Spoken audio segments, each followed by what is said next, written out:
Hello, bienvenue pour ce nouveau partage et ça va être une suite du conte de la petite sirène. On a fait une première exploration au niveau de notre psyché, au niveau de ce lien avec l'ère du poisson, l'ère du Verseau dans laquelle on peut entrer par l'ouverture à cette psyché intérieure que représente l'ère du poisson et comment on peut faire ce mouvement de conscience vers l'ère du Verseau en soi et accompagner ce grand mouvement de conscience collective qui se fait à travers nous en ce moment. Et dans cette nouvelle vidéo, on va explorer le conte de la petite sirène avec un regard un peu plus perçant pour aller un peu plus loin et comment il nous est raconté la remontée de la mémoire atlante de cette civilisation qui a été engloutie mais dont on porte encore la mémoire, à la fois de façon très matérielle dans les vestiges que ça a laissés sur Terre et sous Terre et dans la mer, mais aussi ces vestiges qui ont été laissés dans la profondeur de notre propre psyché, de notre propre inconscient. Et toute l'invitation de cette vidéo, c'est justement d'effectuer ce mouvement de conscience à travers le conte de la petite sirène, tel qu'il nous est donné, pour permettre cette révélation intérieure, révéler cette mémoire et comment l'incarner. Ça va être tout le programme de cette vidéo. Et pour commencer, donc La Petite Sirène, donc c'est un conte d'Andersen, qui est un auteur danois, et il a publié le conte en 1837. Donc Andersen, déjà, rien qu'en lisant le conte de la petite sirène, c'est d'une poésie incroyable et je n'ai pas été étonnée de découvrir qu'il était aussi poète en plus de conteur. Et on comprend toute la magie du verbe dans son écriture, même si c'est traduit en français.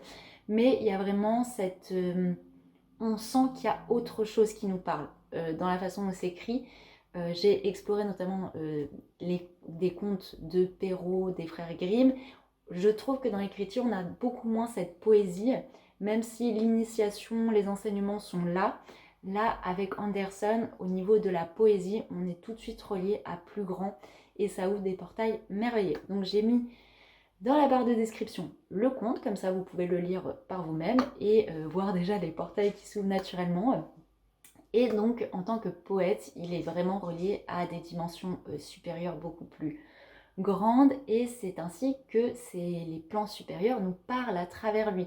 Donc c'est pour ça qu'Andersen, il ne nous parle pas juste de l'histoire d'une petite sirène qui tombe amoureuse et dont l'amour lui briserait le cœur et par lequel elle va mourir, mais il y a vraiment une réelle initiation. Donc je vous invite à regarder ma première vidéo et si vous l'avez déjà faite, eh bien c'est très bien.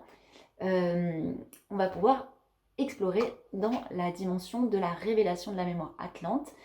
Et ce que j'ai trouvé intéressant, c'est d'aller voir ce qui a été mis à jour en termes d'innovation en 1837. Alors 1837, déjà, ça marque un tournant au niveau de l'époque, c'est-à-dire qu'il y a une grosse dépression économique, notamment aux États-Unis, et une dépression, eh bien, c'est aussi tout un mouvement énergétique qui est induit et qui passe notamment par l'économie, qui passe par plein de facteurs, mais il y a vraiment un mouvement de dépression énergétique.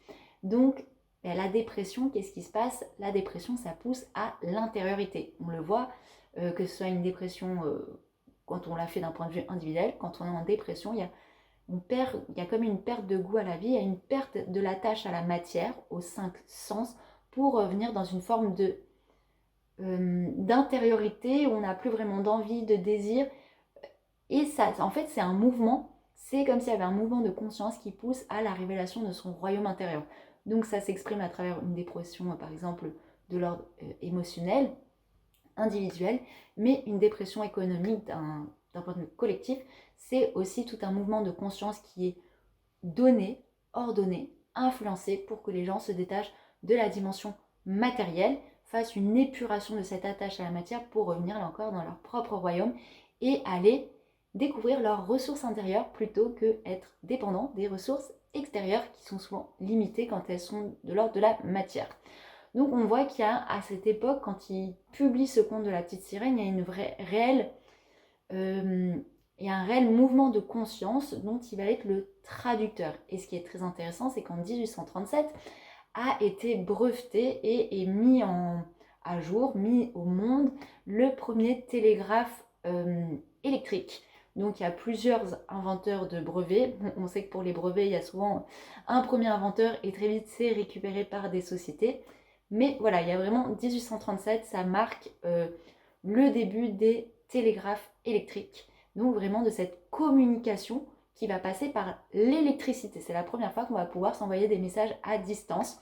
Donc ça marque vraiment les prémices de l'ère du Verseau.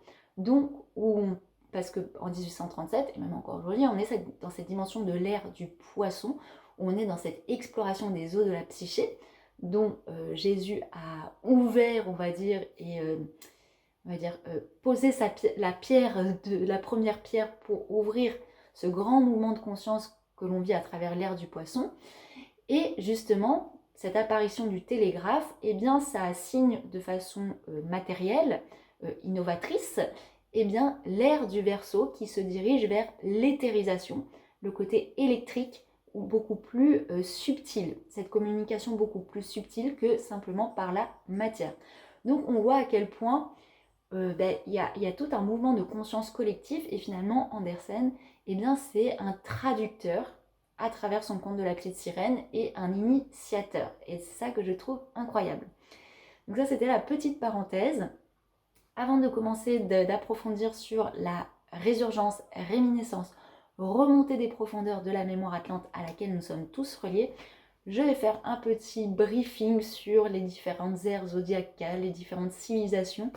Là encore, on ne va pas aller chercher d'un point de vue mental au niveau des dates et tout, on veut comprendre le mouvement. Parce que en comprenant ce mouvement, vous allez le ressentir intérieurement et les réponses vont se révéler en vous. Et le but avec cette vidéo, et notamment le conte de la petite sirène, c'est de révéler par cette rencontre de notre intériorité la révélation de ces mémoires par ce qui est déjà en nous. C'est pour ça que la petite sirène, elle habite sous l'eau, dans les profondeurs de l'eau, donc dans la profondeur de la psyché. Donc c'est vraiment aller dans ce mouvement intérieur de cette découverte, révélation de ce qui se cache dans les profondeurs de notre psyché, de notre inconscient, tout ce qu'on a pu mettre au-dedans, mais qui est appelé à ressortir, remonter à la surface pour être conscientisé et surtout incarné.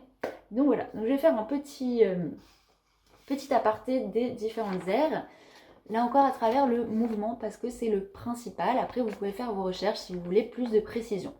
Donc on a en fait l'humanité, à chaque fois elle vit des cycles de civilisation qui sont là pour se développer comme une graine qu'on met en terre, qu'on va accompagner à pousser. Donc on va la nourrir de rayons de soleil, on va l'arroser de rayons de conscience. Donc c'est une graine qu'on va mettre en terre, dans la matière, pour l'aider à se développer, passer de la matière, de ses racines de la matière, pour se développer après en conscience. Donc là je parle d'une graine, mais c'est une graine de conscience qu'on va aider à se développer. Et quand je dis qu'on va aider, c'est qu'elle est accompagnée par, comme j'ai dit, quand on plante une graine dans la terre sur le plan physique, la graine se développe, peut porter ses fruits, se développer ainsi, parce qu'elle est baignée par les rayons du soleil, par l'énergie tellurique de la terre. Donc tout ça c'est accompagné par des rayons subtils et c'est ce qu'on retrouve aussi par l'accompagnement d'une conscience, d'une civilisation. Et bien c'est accompagné par les rayons d'êtres supérieurs, d'émanations supérieures pour aider à faire grandir cette humanité en conscience, cette civilisation en conscience. Donc à chaque fois qu'une civilisation se développe, c'est comme mettre une graine en terre pour qu'elle aille jusqu'à porter ses fruits et aller au bout de sa réalisation. Donc là, il y a ces civilisations dont on a conscience, mais il y a aussi tout un panel de civilisations, de cycles de conscience d'humanité auxquels on n'a pas encore conscience, mais qui ne sont pas nécessaires de les comprendre d'un point de vue mental pour le moment, mais on peut les ressentir en présence. Donc en fait, ces différents cycles de civilisation, eh bien, c'est comme des perles de conscience, des trésors de conscience que l'on porte en nous, que l'on porte en soi et dont notre être profond est ce fil doré, ce fil doré de lumière qui est finalement traverse ces cycles-là, mais les traverse en les éclairant par la présence. Donc c'est pour ça que j'ai l'image du fil. Nous, ce qu'on est profondément, c'est ce fil qui relie, et il y a le champ d'expérience qui correspond à une civilisation. Donc finalement, on est connecté à l'ensemble des civilisations qui ont eu lieu, qui ont germé, qui ont porté leurs fruits, et on y est relié parce qu'on les a déjà traversés en conscience, puisqu'on est relié à une conscience universelle. C'est pour ça, c'est ce qui permet finalement d'en capter les enseignements sans s'identifier sur le point de vue du personnage. Donc on est vraiment ce fil de conscience qui traverse les âges, qui nous relie à la mémoire du monde, à la mémoire originelle. Et donc chaque civilisation est une perle d'évolution ou d'involution, mais ça reste un stade d'évolution, même s'il y a une involution à la fin, il y a quand même un enseignement de conscience que l'on va ensuite basculer dans un autre développement de conscience, et cette nouvelle civilisation va justement devoir réparer tout ce qui est de l'ordre de l'involution de la civilisation précédente.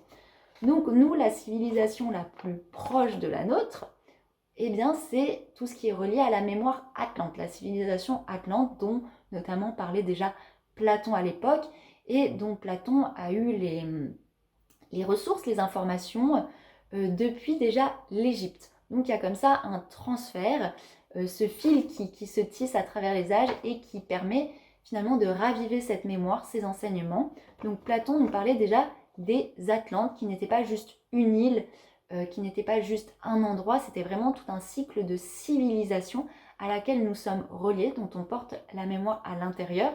Et il suffit d'observer finalement les vestiges qui nous sont laissés aujourd'hui. Alors les vestiges notamment engloutis, puisqu'il y a eu à la fin de l'ère Atlante eh bien, une involution qui a poussé finalement à une destruction de cette civilisation. Pourquoi ? Parce que c'était une civilisation très spirituelle, qui avait une grande dimension de reliance psychique, de maîtrise sur la matière, de maîtrise des maîtres de la matière.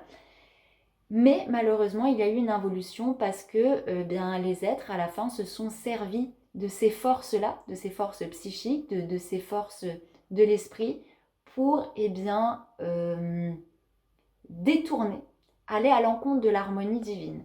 Et donc forcément, quand on va à l'encontre de l'harmonie divine, parce qu'on va tellement à la surface, s'enliser dans la matière, et bien qu'on place dans l'inconscient toutes les réalités psychiques, et finalement qu'on se sert de ces dimensions-là pour bien, manipuler la matière pour sa volonté personnelle et non pas pour la volonté supérieure.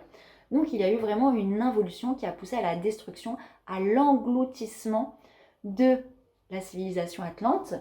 Et donc nous, aujourd'hui, on est dans une ère qui est là pour réparer, éclairer, faire évoluer sur un autre plan, sur un autre mouvement de conscience, cette involution. En fait, on est cette nouvelle perle de conscience qui vient récupérer voilà, ce qui a été détruit pour bien, le remettre en mouvement et l'élever à notre tour à travers bien, nos propres caractéristiques.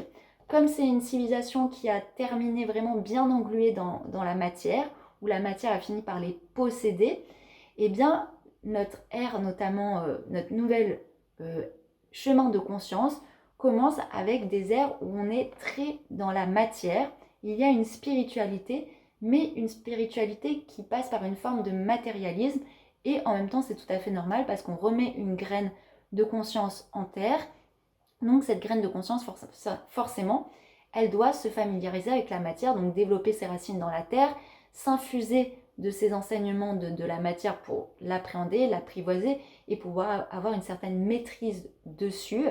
Sauf que malheureusement, bien, on a des ères, notamment les deux ères qui précèdent à l'ère du poisson, l'ère dans laquelle nous sommes, qui sont qui s'engluent de plus en plus dans la matière au point d'oublier cette dimension beaucoup plus éthérique de l'être, beaucoup plus céleste. Donc on a l'ère du taureau, du bélier. L'ère du taureau, c'est une ère de terre, vraiment, et l'ère du bélier, c'est vraiment une ère de feu. Donc là, on a vraiment les perles de civilisation qui se suivent, donc la civilisation atlante, Et là, cette nouvelle perle d'humanité qui est en train de se développer. Et si je fais un zoom dans cette perle, eh ben, on trouve les différentes ères. Donc, on a notamment l'ère du bélier dont je vous parle, l'ère du taureau. Et là, on est sur l'ère du poisson et on va vers l'ère du verseau. Et nous, on est ce courant de conscience qui traverse ces ères pour les éclairer de notre présence. Et donc, pour faire un petit résumé, l'ère du taureau, c'est vraiment la matière. Donc, c'est comme un bloc de terre glaise qu'on commence à observer, qu'on commence à toucher pour appréhender, apprivoiser ce qui est de l'ordre de la matière.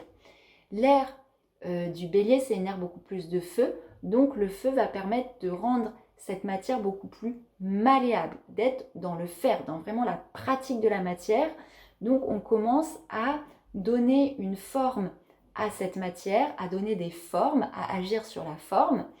Et depuis, finalement, notre feu intérieur. Sauf que ce feu, s'il est détourné, c'est là où apparaît l'âge de fer, donc l'âge des guerres, où, finalement, ce feu, ce n'est plus le feu de l'esprit verticalisé, c'est le feu dilapidé sur une dimension horizontale qui va se tourner en feu de la guerre, en fait, de la destruction. Donc là encore, on continue, on reprend la mémoire atlante, mais au niveau de son involution et non pas de l'âge d'or. Et en fait, c'est comme si on travaillait sur ce qui avait perdu la civilisation atlante pour l'épurer. Donc on voit qu'on est encore dans ce côté très destructeur. Et l'ère du poisson, marquée par notamment les enseignements que Jésus est venu réactiver, parce qu'il est vraiment venu réactiver une mémoire, notamment la mémoire atlante des anciens civilisateurs. C'est pour ça que dans une vidéo, j'ai parlé du Graal. Le Graal, c'est vraiment... la première lettre du Graal, c'est un G. Le G, en majuscule, il vous fait c'est vraiment ce mouvement qui fait revenir dans l'intériorité. On retrouve ce G dans galaxie. Le mouvement d'une galaxie, c'est vraiment revenir au centre. Donc au centre de nous, au cœur de nous-mêmes, se trouve la révélation de notre Christ et surtout la révélation, la mémoire de notre héritage. C'est pour ça que le Christ a saigné et ce sang porte les enseignements. Et comme j'ai dit, si on regarde ce sang de plus près, il n'est pas rouge, il est bleu, parce qu'il est de la lignée des grands avatars, notamment Krishna était bleu, et notamment les premiers Atlantes étaient reliés à cette couleur bleue. Donc on voit qu'il y a vraiment une réminiscence, une réactivation de cette mémoire, notamment dans l'ère du poisson, on est très relié à l'élément eau, puisque l'ère du poisson, c'est vraiment, on vient ouvrir cette psyché intérieure, cet inconscient. On est davantage relié à ce féminin intérieur, cette intériorité, parce que dans les ères précédentes, taureau, bélier, on est dans une dimension beaucoup plus masculine, tournée vers l'extérieur, et on n'est pas encore dans cette découverte de l'intériorité que nous ouvre l'ère du poisson et initiée par notamment Jésus en tant que maître. Donc il y a vraiment cette ouverture de conscience, et cette ouverture de conscience permet de replonger, de faire remonter cette mémoire de civilisation beaucoup plus ancienne, et notamment c'est ce que nous raconte le conte de la petite sirène. Donc pour ça je vous ai fait un schéma. Donc le conte de la petite sirène, c'est vraiment un mouvement qu'on va vivre. Donc je vous ai schématisé un peu les éléments principaux. Donc là, on a au niveau de... Ah, c'est mon petit chat. Donc là, on a là où habite la petite sirène avec le royaume qu'elle habite, avec son père, sa grand-mère. Et là, la petite sirène, je vous l'ai mis en rose. Donc vraiment, le royaume de l'eau où habite la petite sirène, d'un plan extérieur, c'est tous ces océans qui nous entourent, toutes ces mers, toutes ces... vraiment qui portent la mémoire du monde. Et d'ailleurs, si on va explorer les océans, les mers, c'est là où se trouvent les vestiges des anciennes civilisations qui ont été engloutis.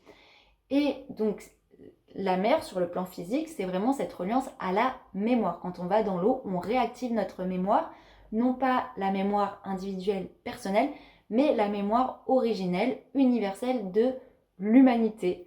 Donc l'eau, c'est vraiment un activateur de mémoire, porteur de la mémoire.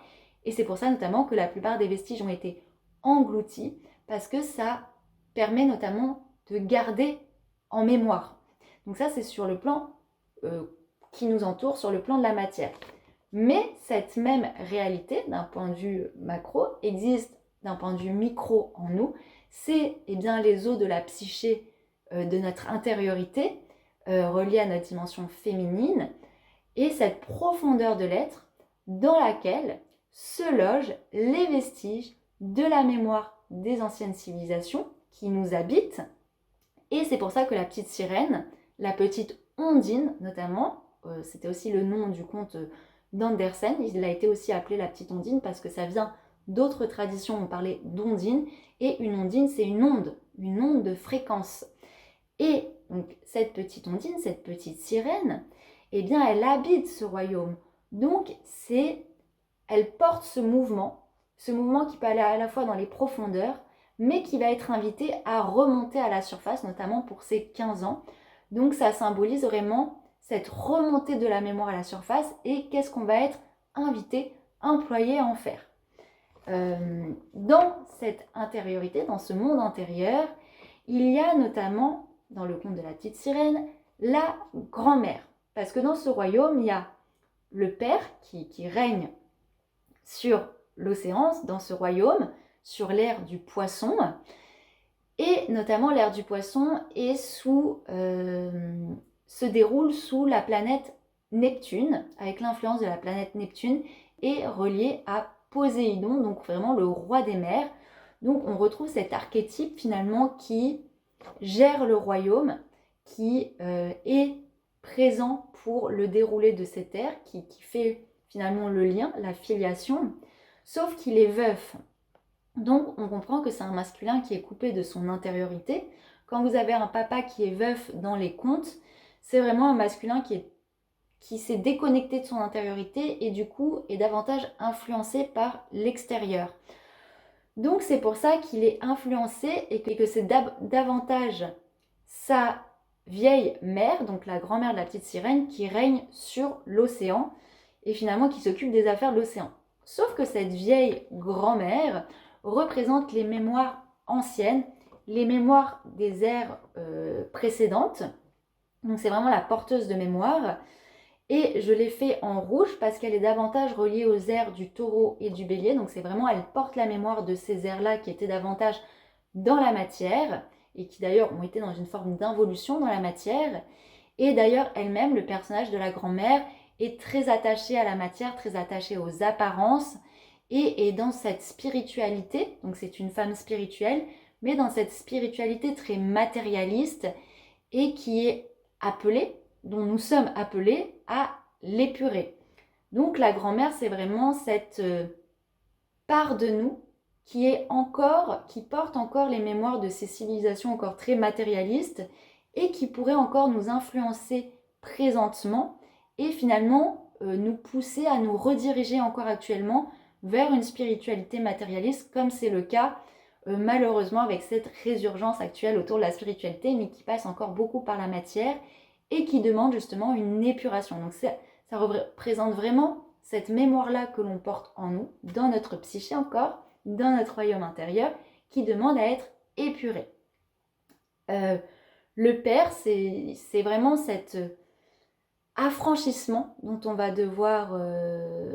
on va devoir faire face pour nous-mêmes se détacher de ces attaches à l'ère du poisson, encore trop dans l'émotionnel, et finalement opérer un mouvement d'autonomie, d'autonomie spirituelle, de souveraineté qui nous est propre, porter nous-mêmes notre propre couronne pour effectuer ce mouvement de conscience, de ressortir des eaux de la psyché pour remonter à la surface, faire toute cette épuration en lien avec la matière pour pouvoir finalement installer cette ère du Verseau en nous, parce que encore une fois, les ères, c'est pas des ères à comprendre sur le plan linéaire, c'est-à-dire de telle date à telle date. Ce sont des états de conscience.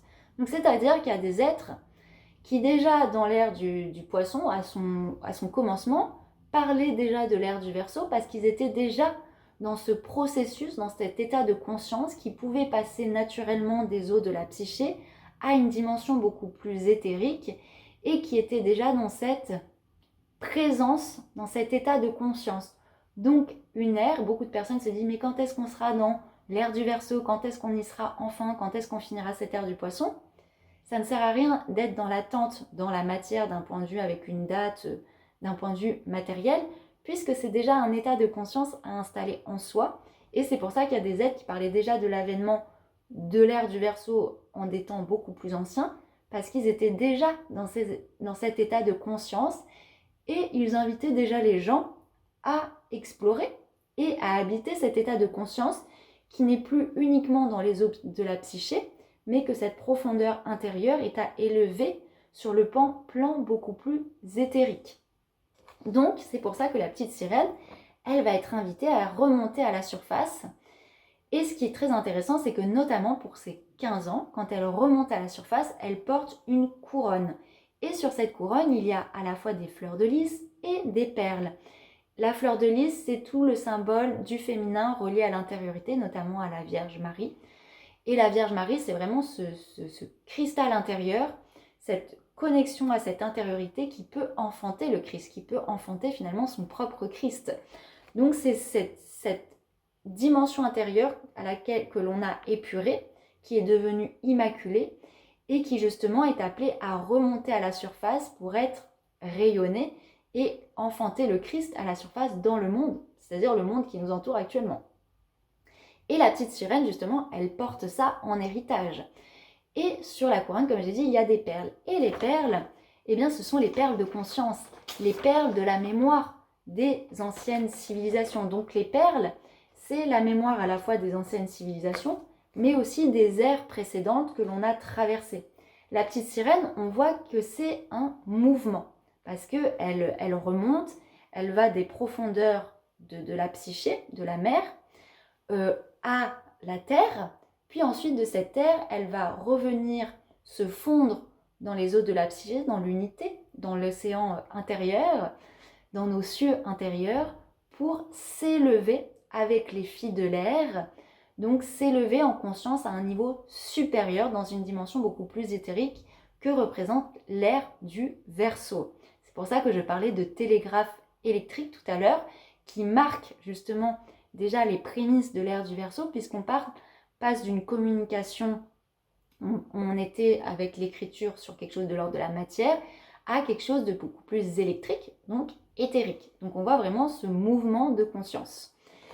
Et donc, nous, la petite sirène, c'est ce mouvement qui traverse les airs, qui traverse l'expérience et qui garde à chaque fois une mémoire d'enseignement, mais qui ne s'identifie pas pour autant.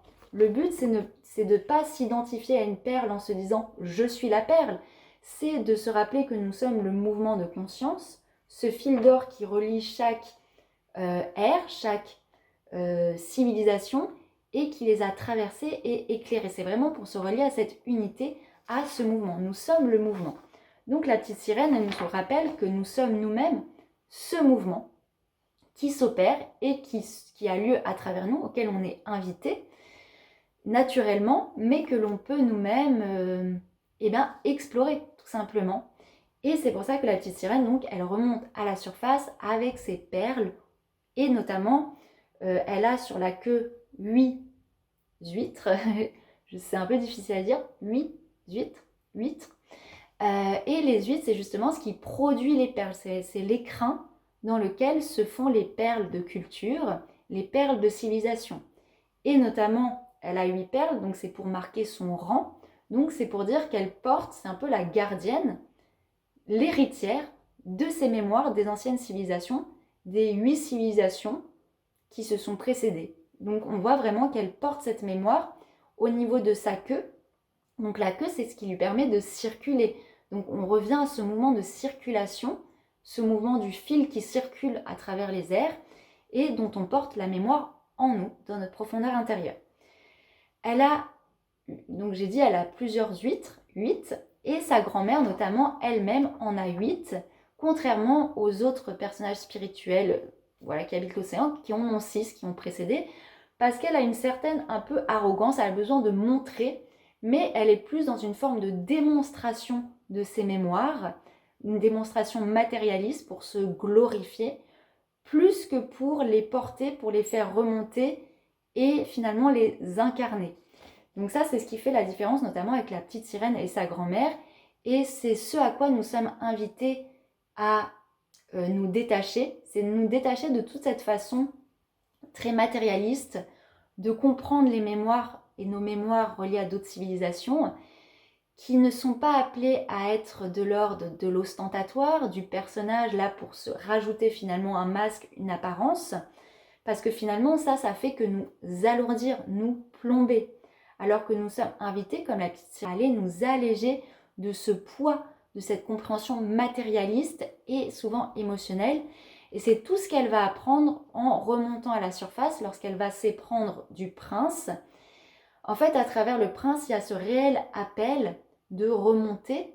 Alors à la fois, elle va être appelée par la surface, puisque c'est là où elle va rencontrer le prince, ce principe masculin, mais c'est aussi tout ce mouvement, tout cet élan que l'on peut ressentir quand on voit justement dans le monde eh bien, ces vestiges d'anciennes civilisations qui sont révélés au grand jour, notamment par des archéologues, par ce qui est en train d'avoir lieu, puisque la Terre aujourd'hui est en pleine... En fait, la Terre, elle est en pleine secousse. C'est comme si la Terre, elle avait des contractions. Donc, on voit à travers les tremblements de terre, à travers les ouragans, à travers toutes ces transformations naturelles qui ont lieu, toutes ces manifestations de l'ordre naturel, mais qui sont finalement très intenses à vivre pour la Terre et nous les humains qui sommes dessus. Mais ça ressemble vraiment à des contractions, un peu comme quand une maman va accoucher, elle va enfanter. La Terre a toutes ces contractions, tous ces bouleversements vraiment pour enfanter la mémoire qu'elle porte en elle et mettre à jour ses vestiges. Donc souvent quand on voit ça apparaître dans la matière, on va vouloir faire des recherches d'un point de vue très de la matière, dans une approche très matérialiste. C'est notamment le cas de ce qu'ont fait les archéologues, mais ce que peuvent aussi, c'est un peu la démarche que peuvent avoir même des personnes qui se disent spirituelles, mais elles vont rester dans une compréhension très matérialiste. Et justement, là, on est vraiment invité à, ok, voir ce qui a lieu dans la matière, mais ramener tout ça en nous. Voilà, vraiment aller faire ce réveil de cette mémoire de ce royaume en nous, parce qu'on porte tous les royaumes qui font leur résurgence sur la matière à travers ces vestiges, qui sont souvent pas encore entiers, on n'en a que des bribes, et bien nous, on porte en nous l'entièreté de ce royaume de façon immaculée, intacte, dans cette mémoire intérieure. Et d'ailleurs, dans le conte de la petite sirène, ce qui est très marrant, c'est qu'au début, on décrit ce royaume qui est donc dans l'eau, dans notre psyché, qui est magnifique, qui est très cristallin, avec beaucoup de pierres. Donc on voit vraiment cette résurgence de la mémoire atlante qui avait cette science des cristaux, des minéraux. Et donc ils édifiaient finalement leur royaume avec cette science-là, et la science de l'eau. Donc on voit pourquoi c'est autant important cette reliance à la mémoire réactivation de l'eau et de la façon dont on emploie l'eau pour se mettre dans le courant. Il y a le mot courant. C'est vrai que l'air du poisson, c'est le poisson, c'est se mettre dans le courant, mais à la fois le courant de l'eau, mais le courant éthérique, électrique. Et c'est ce passage entre le courant de l'eau, donc en onde aquatique, et l'air du Verseau, c'est on passe à une compréhension de ce courant, mais sur le plan éthérique, électrique. Donc c'est ça qui s'opère à travers nous. Et donc on a vraiment cette activation de ce courant, de cette mémoire, et on porte ce royaume en nous. Et dans le conte, comme je dis, ce royaume aquatique des profondeurs de notre être existe donc dans ces profondeurs, mais est le miroir, ce qui existe sur un plan beaucoup plus éthérique, puisque ce royaume aquatique est décrit à partir d'un royaume qui serait beaucoup plus céleste dans les nuages. Et en fait, on comprend que tout ce qui est en haut est comme en bas, et on comprend que tout ce qui existe sur le plan de la profondeur de notre intériorité existe dans une projection supérieure sur un plan éthérique, et on peut se relier à ce plan-là, et que tous les vestiges qui sont sur le plan de la matière existent dans leur grandeur d'antan, dans leur grandeur d'âge d'or, sur le plan éthérique. Donc si vous allez par exemple, je ne sais pas, sur un lieu sacré, un site sacré où tout est malheureusement, où vous avez seulement quelques pierres qui marquent la présence de cette mémoire. Sur le plan physique, c'est ce que vous voyez, mais si vous percevez sur le plan éthérique, eh bien vous allez percevoir toute la dimension de ce que c'était réellement. On va pouvoir accéder à cette mémoire, à cette mémoire présente, dans le présent de ce que c'est, et plutôt que dans les vestiges qui ne peuvent témoigner qu'une infime partie. Donc c'est pour nous rappeler que tout ce qui existe a son pendant dans la dimension éthérique, j'ai envie de dire dans son âge d'or, dans son rayonnement le plus total. Et c'est un peu comme quand on a, vous voyez les personnes qui ont un membre en moins, donc par exemple vous êtes fait couper la main, la plupart des personnes continuent à ressentir leur main sur le plan subtil, beaucoup plus éthérique. Donc c'est pour dire que tout ce qui disparaît sur le plan de la matière physique garde son empreinte dans cette dimension subtile, et que même si ça n'existe plus sur la matière, ça ne veut pas dire qu'on n'y a plus accès. Au contraire, ça nous invite, et encore là, c'est une initiation, tout ce qui est détruit sur l'ordre de la matière, en termes de vestiges de ces civilisations-là, ce n'est pas grave, c'est justement pour inviter l'humain à découvrir cette perception beaucoup plus subtile et aller activer cette perception en lui. Donc c'est encore très... c'est là pour nous initier, c'est jamais là pour nous punir. Si un édifice disparaît, c'est pas pour nous punir, c'est pour nous inviter justement à ne plus être dépendant de la matière, du plan physique, pour témoigner de cette mémoire, mais pour qu'on fasse ce mouvement pour nous relier depuis notre profondeur intérieure au royaume subtil, au royaume éthérique, à cette mémoire-là qui est beaucoup plus grande, beaucoup plus vaste, beaucoup plus vraie, et pas justement être uniquement dépendant aux vestiges de la matière qui sont très limités dans la compréhension qu'on peut avoir, et surtout ils ne sont pas tous, une grande partie a été engloutie, détruite, donc pour avoir une réactivation totale, il faut aller davantage sur ce plan-là, aller activer cette verticalité, être dans un mouvement vertical et céder de la matière, céder de ce qui nous est donné dans la matière pour être un vecteur, pour revenir vers cette dimension beaucoup plus éthérique. C'est pour ça que la petite sirène, elle fait vraiment ce mouvement. Elle part des eaux, de cette profondeur intérieure où est déjà présent cette mémoire du royaume, de cette vestige, de la mémoire atlante. Elle va être appelée à aller sur Terre, sur le plan de la matière, pour non pas s'attacher, s'éprendre et finalement s'engluer dans la matière, parce que justement la petite sirène, elle va apprendre à se détacher de la matière, parce qu'au début elle va être tellement séduite par la matière qu'elle va vouloir se marier à ce principe-là, au prince. Sauf que pour ça, elle va devoir notamment faire un pacte avec une sorcière qui va être de lui prendre sa voix. Donc elle va devoir déjà dire adieu à sa queue de sirène, donc qui lui permettait d'avoir un accès à cette profondeur intérieure. Elle va devoir renier ça, rejeter. Et sur le plan de la matière, elle ne va plus avoir sa voix. Donc la voix, c'est vraiment cette reliance, encore une fois, à l'intérieur. Elle va devoir s'en passer. Et elle va se rendre compte qu'au final, elle était dans une illusion. Parce que si elle cherche que dans la matière, si elle cherche à faire remonter cette mémoire que sur le plan de la matière, et finalement que sur ce plan-là, ça va la perdre et ça va la couper et la limiter. Elle va se retrouver limitée dans sa façon de témoigner, de vivre et de partager, de faire remonter cette mémoire-là.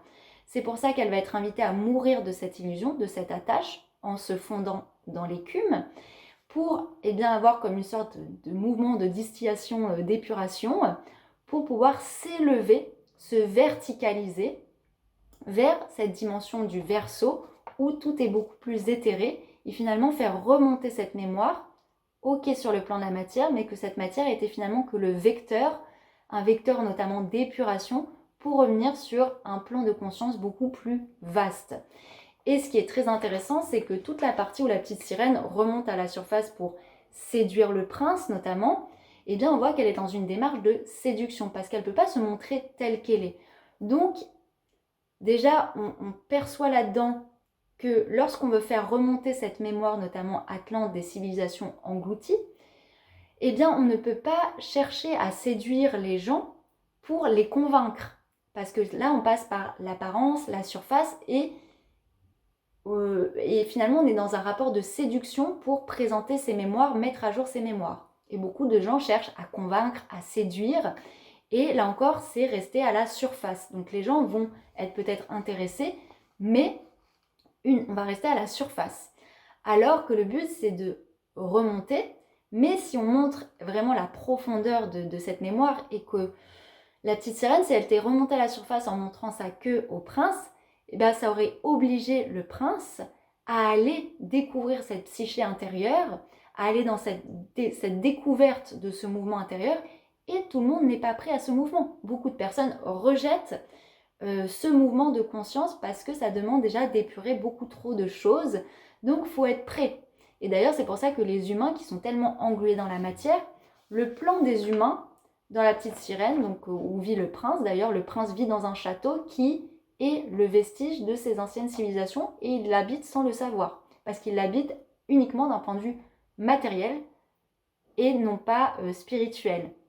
Donc le plan des humains, là où habite le prince, est la mémoire de l'ère du taureau, du bélier qui n'a pas été épurée et dont il vit sur le plan conscient, mais il vit sur le plan conscient encore ces mémoires-là parce que son inconscient le guide depuis tout l'archétype de cette grand-mère qui a encore cette mémoire. Donc il vit sur le plan conscient uniquement avec cet inconscient de la grand-mère, de ses mémoires anciennes, de ses mémoires où on est très dans une spiritualité de matière, et du coup il vit qu'à travers ce mouvement parce qu'il n'a pas conscience d'être l'héritier, comme la petite sirène, de ses mémoires, de ses perles de conscience qu'il est invité à aller découvrir dans cette intériorité et faire remonter à la surface.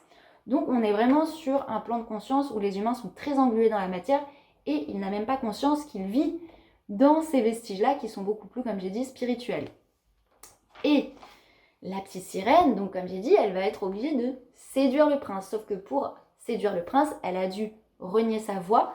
Mais là encore, c'est toute l'invitation qui a été faite à l'humanité. Encore une fois, ce n'est pas une punition. C'est vraiment en fait, il a été ordonné par des plans supérieurs pour aider l'humanité, non pas pour la punir, que qu'on allait faire taire cette mémoire-là, parce que l'humain allait devoir d'abord retourner dans le cœur, dans l'épuration du cœur, faire résonner le verbe en lui depuis l'intérieur, parce qu'il incarne, plutôt que être justement dans la belle parole, dans la parole de séduction pour convaincre, sans le vibrer intérieurement. Parce que beaucoup de personnes parlent de l'Atlantide, disent avoir retrouvé le nom de ce qu'ils ont été dans une autre civilisation, et du coup se rebaptisent par exemple avec ce nom-là, et ça devient leur personnage. Du coup, ils vivent cette mémoire qui est remontée à la surface, non pas comme un rayonnement depuis l'intérieur, mais comme quelque chose qu'ils ont matérialisé au point de devenir un masque, et finalement ils le vivent qu'en surface pour chercher à séduire les gens. Et c'est là tout le piège, et c'est ce qu'incarne notamment tout ce passage où Ariel remonte à la surface. Elle n'a plus sa voix, mais justement c'est juste parce qu'il est appelé, et il lui est demandé d'être d'abord initié à la présence intérieure, à être dans le rayonnement du verbe en soi, donc non pas de chercher à témoigner verbalement par la séduction de ses mémoires, parce que sinon elle tomberait dans le piège du personnage, mais au contraire de faire vibrer en elle, d'incarner cette mémoire avant de pouvoir en parler. Donc c'est pour ça qu'il y a toute cette initiation où sa voix est coupée et que finalement on va lui indiquer qu'elle n'est pas là pour chercher à séduire ce prince sur le point de vue de la matière, elle était là plutôt pour remonter à la surface, épurer tout ce principe d'attachement à la matière qui va nous limiter et voir dans la matière simplement le vecteur, un vecteur pour revenir davantage dans l'intériorité, un vecteur d'épuration pour ensuite être récupéré par les filles de l'air, où là, elle va faire remonter toute cette mémoire sur un plan éthéré qui passe par vraiment un rayonnement de l'être. Parce que ô combien de personnes justement ont accès à des mémoires de vie antérieure d'autres civilisations. Je prends un exemple tout bête, beaucoup de femmes aujourd'hui ont une résurgence de mémoire, notamment en lien avec des incarnations en tant que sorcière ou en tant que femme médecine, parce que les sorcières, c'était vraiment les gardiennes de la connaissance des lois de la nature, de la médecine, donc de guérisseuses. Et dans cette remontée de mémoire, ça va être, dans cette remontée de mémoire, on va être dans une traduction par l'émotionnel, par la matière. Donc vous voyez la matière, donc vous voyez par exemple, j'ai une remontée de mémoire de moi en tant que sorcière ou guérisseuse. Ça remonte intérieurement parce que mon féminin, je suis allée à la rencontre de cette intériorité qui me fait remonter cette mémoire. Qu'est-ce que j'en fais? Si c'est traduit que par l'émotionnel, donc uniquement par la matière, le prisme matérialiste, c'est là où on va devenir un personnage, donc on va revendiquer une identité de sorcière, on va nourrir, ça va être uniquement nourri par un émotionnel de vengeance, de rancune, d'appel de réparation, et on va demander des comptes. Donc on va être dans un rapport émotionnel en lien avec cette mémoire, et non pas finalement dans un rapport d'être là pour éclairer de notre présence et élever sur un autre niveau de conscience cette mémoire. Et cette mémoire va venir finalement nous emprisonner dans la matière, devenir une nouvelle prison identitaire, une nouvelle prison de revendication, et finalement va nous empêcher de comprendre le plan au-dessus du plan. Parce que lorsqu'une civilisation prend fin, lorsque par exemple les sorcières ont été mises à mal, il y a toujours un plan au-dessus du plan qui permet de comprendre pourquoi ça a eu lieu de cette manière et de le comprendre avec une dimension d'amour pour l'éclairer en conscience et pouvoir permettre de le faire évoluer dans une forme de libération et non pas d'emprisonnement, comme c'est le cas pour beaucoup de mémoires aujourd'hui telles que les gens les reçoivent, les alimentent. Donc là, il y a vraiment cette résurgence de cette mémoire atlante. Encore une fois, ne pas tomber dans ce piège de « Oh là là, je sens qu'il m'est donné un nom, une lignée. Et donc, je vais en faire mon identité. » Et cette identité, ça va être un piège. Parce que le but, c'est de faire vibrer ce nom, de faire vibrer cette lignée en vous, d'avoir épuré les attaches émotionnelles, identitaires, et vous êtes dépersonnalisé de ces attaches-là. C'est ce qu'apprend la petite sirène quand elle renonce au prince. Elle se dépersonnalise et elle n'a plus de désir de possession, d'avoir. Elle se dépersonnalise en se fondant dans l'unité, dans l'écume, pour renaître à plus grand, pour renaître à une compréhension plus grande, plus vaste, qui n'est plus de l'ordre du personnage, mais vraiment de la mémoire originelle, universelle. Car cette mémoire, c'est pas la mémoire du personnage, c'est vraiment la mémoire avec un grand M, un O originel. On est vraiment à revenir au centre, à se rappeler que nous sommes le fil d'or, la lumière qui éclaire et qui traverse, et non pas uniquement la perle dans laquelle on s'enferme. Parce que si on s'identifie par exemple que seulement à par exemple l'ère Atlante en se disant « Oh, dans cette ère-là, j'ai été une déesse, j'ai été comme ça et c'est qui je suis vraiment », eh ben on s'enferme. On n'est plus relié, on n'est plus le fil qui éclaire et qui traverse, on n'est plus le fil d'unité.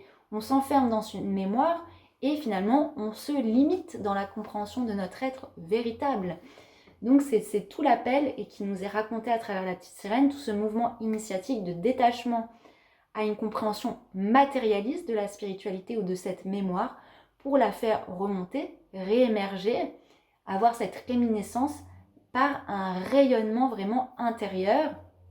Et si vous avez une langue qui vous revient, si vous avez un nom qui vous revient, si vous avez un endroit qui vous revient, si vous avez ces mémoires, c'est vraiment pour en vibrer l'enseignement, pour en vibrer l'essence à travers vous, à travers qui vous êtes. Donc par exemple, si j'en fais l'expérience, c'est à travers le prisme de Jade et ça va éclairer dans le présent qui je suis à travers mon identité de Jade et ça va éclairer et réactiver tout ça au présent. Parce que si on se rattache uniquement au passé et on veut que ce passé devienne notre identité, et ça ne permet pas de réactiver cette mémoire au présent et finalement on s'enchaîne au passé et on reste dans ce rapport d'horizontalité, de matière, de division, de séparation, parce qu'on ne réactualise pas cette mémoire au présent à travers bien notre personnage actuel. C'est vraiment toute cette invitation, c'est de rayonner à partir de qui on est, même si, par exemple, on a l'impression... C'est vrai qu'on a des gens comme ça qui sont dans ce personnage de mémoire et qui commencent à s'habiller d'une certaine manière en voulant copier ce qu'ils perçoivent en mémoire. Par exemple, si d'un coup vous avez une réactivation de vous en reine portant une couronne avec tout un tas de bijoux, l'information principale, c'est pas voilà à quoi vous devez ressembler dans cette vie, c'est-à-dire vous parer de nouveau de bijoux pour avoir de nouveau cette allure et revendiquer votre statut de queen, mais pas du tout. C'est comprendre que ces bijoux avaient avaient une fonction particulière, notamment les reines avaient des bijoux, des couronnes parce que c'était fait en cristaux, en or, parce que c'était là pour activer notamment le chakra couronne, activer des points énergétiques en soi, venir travailler sur ces points-là. Et donc, si vous avez une image avec ces bijoux, c'est vraiment pour parler d'une réactivation. Voilà, là, si je te montre toi avec une couronne à un temps donné, c'est parce que tu portes en toi cette couronne encore aujourd'hui d'un point de vue éthérique et que tu es invité à l'activer et non pas à la chercher dans la matière, mais à l'activer en toi d'un point de vue subtil. Donc c'est ça toute l'invitation. Et beaucoup trop de personnes se perdent justement dans ce personnage. Oh, je me vois avec une couronne, bon bah je dois devenir cette queen et je vais me parer de tout un tas de choses. Et là c'est, en fait, on revient dans cette de ce qui a perdu justement les ères précédentes, de ce qui a perdu notamment et ce qui a marqué l'involution de l'Atlantide, c'est cette dépendance à la matière, et c'est notamment ce qui a été problématique dans les ères du taureau et du bélier, et c'est notamment ce que Jésus est venu réveiller en incarnant quelqu'un de pauvre notamment, par la pauvreté. Tous ces enseignements à travers la pauvreté, c'est vraiment pour enseigner de se détacher de la matière, parce que de toute façon, le royaume est en nous, et dans nos eaux, dans nos profondeurs. Donc il y a vraiment cette invitation au mouvement de se détacher. Ça ne veut pas dire que la matière, on doit absolument la rejeter. Au contraire, on doit juste s'en détacher pour qu'elle soit au service de la lumière, au service du feu de l'esprit, et que ce ne soit pas l'inverse. Et d'ailleurs, on le voit, la plupart des grands maîtres, que ce soit Bouddha, même Moïse, ce sont des êtres qui habitaient des royaumes. Donc on peut voir là le lien avec le royaume matériel. Ce sont des êtres qui habitaient des palais et qui ont quitté ces palais de matière pour aller à la rencontre et la révélation de leur palais intérieur, de leur royaume intérieur. Et ce royaume intérieur, il y a tout ce mouvement d'élévation vers les cieux, que ce soit avec Bouddha, que ce soit Moïse. C'est vraiment cette révélation du royaume intérieur pour le rencontrer, le rayonner de façon éthérique et non pas uniquement avoir cette attache matérielle. Donc c'est vraiment tout ce qui nous est donné, transmis en ce moment. Et je vous invite à relire du coup le conte de la petite sirène avec cette approche, et pourquoi c'est autant important de cette remontée de mémoire, et pourquoi c'est important de faire tout ce travail au niveau de l'émotionnel, au niveau de l'attache à la matière, pour pas tomber justement dans ce piège de matérialisme, d'identité, d'identification, parce que encore ça va nous perdre et ça va que nourrir les forces involutives. Et nous, on est là pour rayonner ce verbe, rayonner cette mémoire et l'activer auprès de chacun. Et justement, c'est ce qui évite, comme Ariel, d'être dans cette démarche, et démarche c'est le mot puisqu'elle se retrouve passant d'une queue de poisson à des pieds. Elle est dans une démarche quand elle est sur Terre avec le prince de séduire, de faire remonter cette mémoire, mais à travers une séduction d'apparence.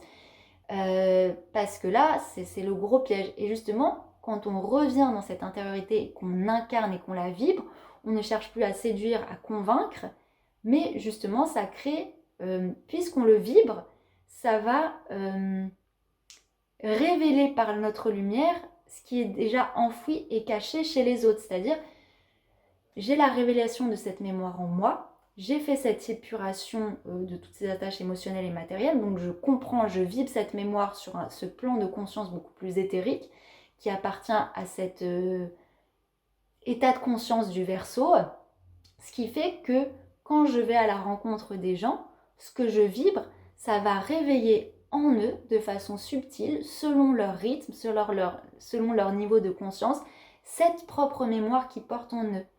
Et donc là, le but, c'est plus de parler pour convaincre, pour dire moi j'ai la connaissance, c'est moi qui porte la couronne pour tout le monde, parce que ça, oh mon Dieu, combien il y en a aujourd'hui qui disent j'ai retrouvé cette couronne que j'ai portée avant, mais c'est moi maintenant qui porte la couronne pour tout le monde. Et du coup, ça empêche chacun de révéler cette couronne, cet héritage, cette hérédité royale, cette hérédité de mémoire. Mais c'est vraiment, on invite, comme on porte cette couronne non pas de façon ostentatoire, mais en termes de présence, eh bien on invite chacun à révéler cette couronne qu'il porte en lui et qu'il peut faire remonter et mettre et porter lui-même. Et finalement, on va devenir tous les porteurs de cette couronne et tous les souverains de notre propre royaume, reliés à ce grand royaume qui nous habite, mais en même temps que l'on habite d'une façon beaucoup plus vaste, beaucoup plus subtile.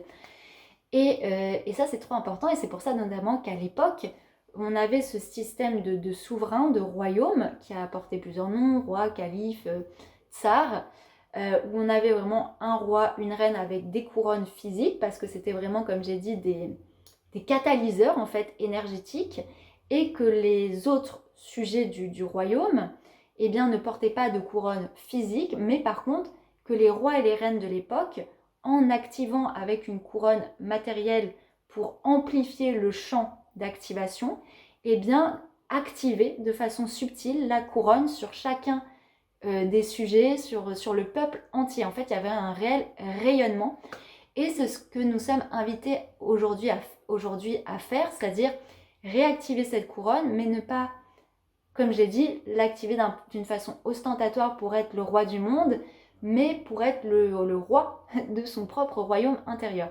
Et c'est tout ce que nous rappelle Réveille en nous le conte de la petite sirène, et justement à devenir ce médiateur, de remonter de cette mémoire et d'en devenir les témoins vivants et vibrants surtout. Donc, je vous remercie pour votre écoute, d'avoir écouté jusqu'au bout, d'avoir plongé avec moi dans la réminiscence et ce grand rappel qui nous a été offert par Andersen à travers sa plume magnifique. Et je vais regarder vite fait si j'ai pas oublié un détail. Et sinon, je conclurai la vidéo tout simplement. Alors, pour moi, l'essentiel a été dit. Je vais vous mettre en lien donc le conte de la petite sirène, les derniers articles que j'ai écrits sur la résurgence de la mémoire, sur le lien au souverain, tout ça. Donc je vais le mettre en barre de description. Et si vous avez des questions, n'hésitez pas. Si vous-même vous avez envie de partager des choses sur cette remontée de mémoire, sur cette exploration, eh bien n'hésitez pas à me partager ça en commentaire ou en message. Je prendrai un plaisir à y répondre. Et puis je vous dis à une prochaine fois pour une exploration de contes ou d'un prochain partage. C'est vrai que c'est pas vraiment moi qui décide, c'est vraiment suivre le fil de mes inspirations. Je sais en tout cas que j'ai très envie d'explorer le conte de la Belle au bois dormant, parce que j'ai déjà les infos à vous partager, donc je dois le mettre en forme. Et notamment La Belle et la Bête, j'avais envie, et là je me suis penchée sur l'œuvre d'Andersen, qui est magnifique, et je me suis en fait remémoré que je connais beaucoup de ses œuvres parce que j'avais les cassettes audio quand j'étais petite, et notamment j'ai une très grande envie d'explorer le conte de la petite fille aux allumettes, parce que c'est un conte très émotionnel, intense, mais si on le comprend que d'un point de vue émotionnel, c'est chargé, mais si on le comprend d'un point de vue spirituel, c'est une pépite d'or, d'initiation, et que j'ai trop envie de vous partager. Donc voilà, c'est un peu pour faire un teaser des prochains rendez-vous, et je vous remercie pour votre écoute, encore une fois, pour votre présence, parce que ça c'est super important. Je sais que l'écoute que vous portez quand vous regardez une vidéo, c'est pas que de l'écoute, c'est pas j'entends. Je sais que c'est un réel acte de présence de votre part pour vous, pour ce que je vous transmets. Et ça, je trouve ça merveilleux. Et c'est pour ça que souvent en commentaire, je vous réponds merci pour ta présence, parce que c'est un cadeau que vous offrez. Et voilà, c'est un cadeau de reliance aussi qu'on crée silencieux, mais qui a un réel impact. Donc voilà, je vous remercie du fond du cœur et je vous dis à bientôt.